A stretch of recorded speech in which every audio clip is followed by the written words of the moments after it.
Hey, kamusta kayo uli, no? Ayan, so mag-open tayo ng trade sa EKD ngayon, no? 812. Mag-open tayo. Ayan, mag-sell tayo ngayon. Ayan, so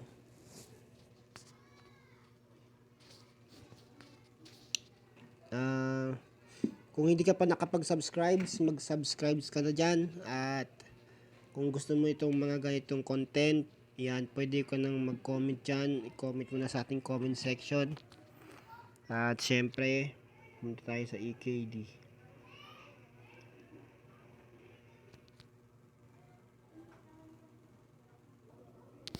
Mag-aantay lang tayo ng konting minuto pa. 'Yon. So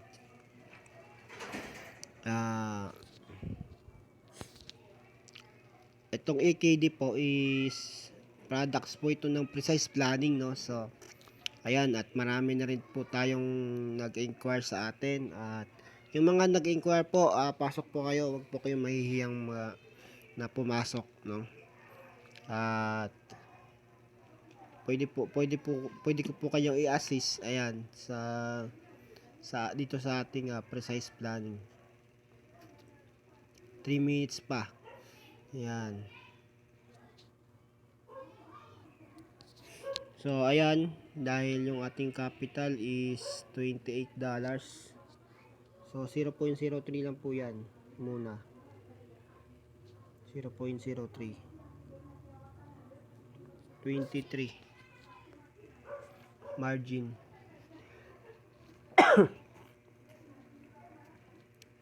Ayan, so kanina umangat siya. Kung nakikita natin, kung nag-buy tayo kanina ng 805, may profit sa palagay ko, sa tingin ko hindi siya magpo-profit. Oo. Pero titingnan natin yung yung time frame niya sa 5 minute. Yan, makikita natin. Ayan. 2 minutes pa. Ibig sabihin malakas yung uptrend niya dyan. Dalawa yung yung buying pressure. Kaya nag-green siya sa pangalawang niya. Ayan. 1 minute na lang. 1 minute.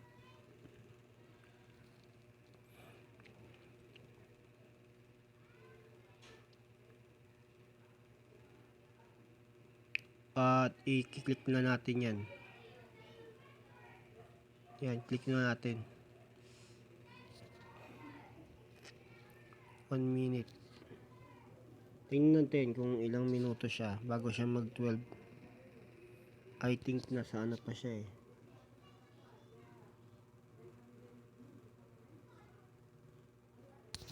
Mahina yung signal.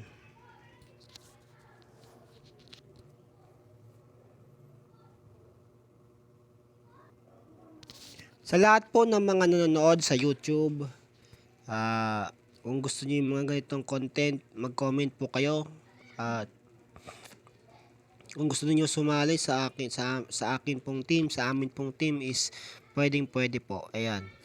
At sa mga nanonood naman sa Facebook, at kung gusto niyo yung ganitong mga content, ang trading, pangangalakal online, is mag-comment na rin po kayo dyan. At yun din po sa TikTok. Sa mga nanonood po sa TikTok, wag po kayong mahiya na mag-comment dyan. At kung willing po kayong makaipon ng pera, 'di ba? So kasi kung sa bangko niyo po kasi ilalagay yung pera, opinion ko lang naman, kahit sabihin mo hindi mo hinihingi ang opinion ko, is ang magiging interest lang sa bangko kada taon na, hindi kada buwan, hindi kada araw. Sa kasi sa bangko, kasi sa bangko papaano mo lang siya ilalagay mo siya, tapos yung bangko, ang gagawin ng bangko is hindi naman sa sinisiraan ko ang bangko, kasi ang ginagawa ng bangko sa mga pera natin is pinapautang po nila yan, no. Ninegosyo nila yung pera natin doon. Kapag halimbawa, kung maglalagay ka ng pera doon na sa ano, ayan, malapit na, bumaba na yung ano, lumakas na yung selling pressure. Dumami po yung ano, mga mas mataas po supply, mas mataas po ang supply ng mga ano, ng mga ano, seller. Kaya ganun, yung baba. Ayan. Ayan po, kapag doon po kasi natin nilagay yung ano, yung pera natin sa bangko, pinapautang po ng bangko yon sa mga tao. Ninegosyo po nila mga ano natin, mga pera natin. At kumikita po sila doon sa mga pera natin nilagay natin. Halimbawa, naglagay ka ng 1,000,000 sa bangko, naglagay ka ng 100,000 o yung 500,000, ganyan ganyan. Yung pera po na yon is ginagamit po nila para mas kumita pa po sila. No? So, 12. Out tayo ng 818 kasi sa 818, mga 817, ano, 3 minutes pa. Magko-profit na yan siya. Ibig sabihin, mas lumakas na yung ano niya, selling pressure. Mas dumami. Dito po kasi sa trading, once na yung direction natin is tama dun sa tinamaang market, kung ang market is bumulusok pababa, naging downtrend, tapos nag-sell tayo, ibig sabihin nagbenta tayo, doon po tayo nagpo-profit, no? Kung ang capital mo dito is 2,000, magpo-profit ka kapag yung direction na pinili mo is tama doon, tugma doon sa ano, sa trending nung ano, market ng EKD. Ayun po. So, ayan. So, meron pa tayong 2 minuto. No? Baka mababa yung ano ngayon. Pero okay lang yan.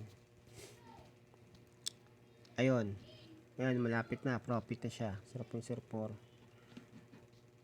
Hintayin lang natin. Diba?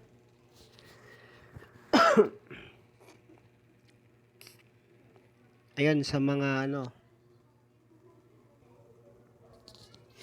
Ayun. Pabayan yung mataas-taas. Chechempuhan natin yung mataas sa presyo.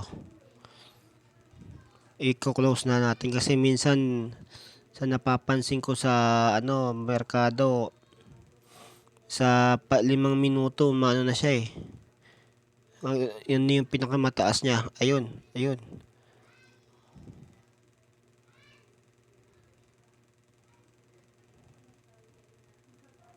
Ano nangyari? 17 na eh, oh. Sayang kanina, no? 0.7. Pero antayin natin. Tingnan natin. Out natin yan ulit. Hanggang tumaas. Taas mo pa yung sell.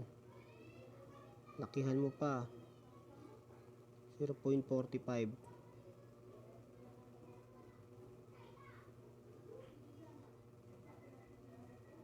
41. Kanina, no?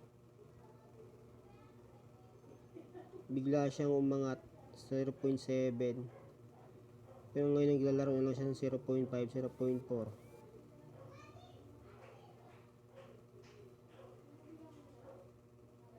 80 na siya eh. Yung mababa yung ano natin. Sayang kanina 0.71 sana yan. 0.49 lang. Okay na yan, no? 0.49 yung kita natin. So, kung i-compute natin yan, magkano din yan? 0.49. So, kumita tayo ng 28 pesos sa ating capital na 2,000 pesos, no? Minsan po, kapag natsambahan mo yung malaking ano, malaking price ng selling o ng buying, ng presyo ng ano ng EKD, kasi dito sa EKD sa trading, kahit mababa po yung ating o kahit bumagsak yung todo yung presyong bagsak ng presyo ng ano EKD, is po profit pa rin po tayo. Yun po ang kagandahan dito kahit bumagsak ng gusto. Halimbawa itong EKD, sample na natin, itong EKD is ano to, kamatis, di ba? Halimbawa, itong EKD is kamatis. Kapag sobra-sobra ang supply ng kamatis, ibig sabihin, nagiging mura, bumabagsak. Kumbaga, talagang bumulusok ng gusto yung presyo niya. No, 'di ba sa aktual kapag nagbenta ka ng kamatis, kapag bumulusok ng gusto yung presyo ng kamatis, nasobrahan ng supply, sumobra yung supply niya kasi supply and demand siya. Kapag sumobra supply, lumiliit ang presyo. Sa dating 5 piso, naging piso na lang. No? Dahil sumobra pa ng sumobra, naging ano na lang, yung price ng kamatis naging 50 cents na lang. Ganun po ang kagandahan dito sa trading natin sa precise planning. Kahit gaano po kataas ang bagsak ng presyo niya, profit pa rin po tayo. Kapag lalo pong lumakas ang selling pressure o lalong tumaas ng gusto yung supply ng EKD sa sell, is profit po tayo, mas malaki yung profit natin. Ganun din po sa buying. Kapag bumili tayo ng EKD, kapag sumobra ng gusto yung yung buying, doon nagko-profit din po tayo. So, ayun lamang po. Marami po salamat sa mga nanonood ngayon at huwag niyo po kakalimutan na i-subscribe ito, i-follow ito, pusuan ito kung sa Facebook kayo nanonood o YouTube or TikTok. Ayan. Marami po salamat sa panonood niyo at sa happy trading po sa lahat. Happy deal.